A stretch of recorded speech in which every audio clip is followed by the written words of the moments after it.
Bonjour et bienvenue dans cette nouvelle vidéo dans laquelle nous allons apprendre ensemble à modifier la formule qui permet de calculer la masse volumique d'un corps. Pour rappel, la masse volumique d'un corps est égale à la masse de ce corps divisée par son volume. Si on vous demande de déterminer la masse volumique du corps, la formule est alors déjà prête, il n'est pas nécessaire de la modifier. Seulement voilà, on peut également vous demander de déterminer la masse du corps. Dans ce cas-là, il va être nécessaire de modifier la formule et de faire en sorte d'exprimer la masse du corps en fonction des deux autres grandeurs que sont la masse volumique et le volume du corps. Pour cela, il faut remarquer que la masse et le volume du corps sont divisés l'un par l'autre à droite du signe égal. L'objectif étant d'isoler la masse, il va donc falloir faire en sorte de supprimer à droite du signe égal le volume du corps. Pour cela, il faut faire l'opération inverse d'une division, à savoir une multiplication.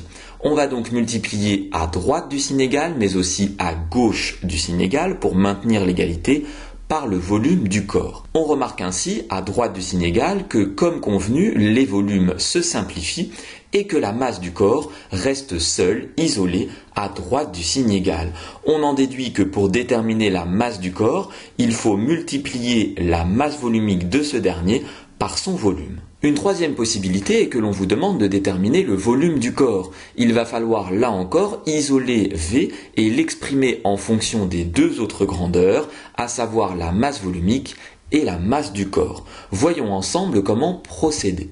Il faut là encore remarquer que la masse et le volume sont divisés l'un par l'autre. Une première astuce consiste à multiplier à droite mais aussi à gauche du signe égal par le volume du corps.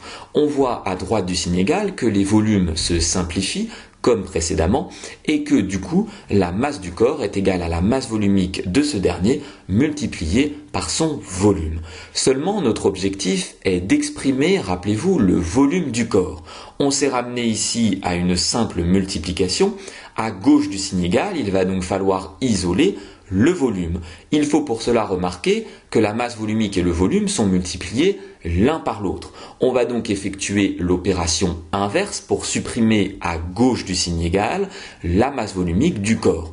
On va donc effectuer une division et diviser à gauche mais aussi à droite du signe égal pour maintenir l'égalité par la masse volumique du corps. À gauche du signe égal, on remarque que la masse volumique se simplifie et que le volume se retrouve donc seul isolé à gauche du signe égal. Pour déterminer le volume du corps, il faut donc diviser sa masse par sa masse volumique. Il n'est pas nécessaire ici d'apprendre les trois formules, il faut simplement apprendre la formule de base et être capable de la modifier en fonction de ce qui est demandé dans votre exercice. Cette vidéo est maintenant terminée, j'espère qu'elle a été claire. N'hésitez pas à vous abonner à ma chaîne YouTube et je vous dis à très bientôt pour de nouvelles vidéos.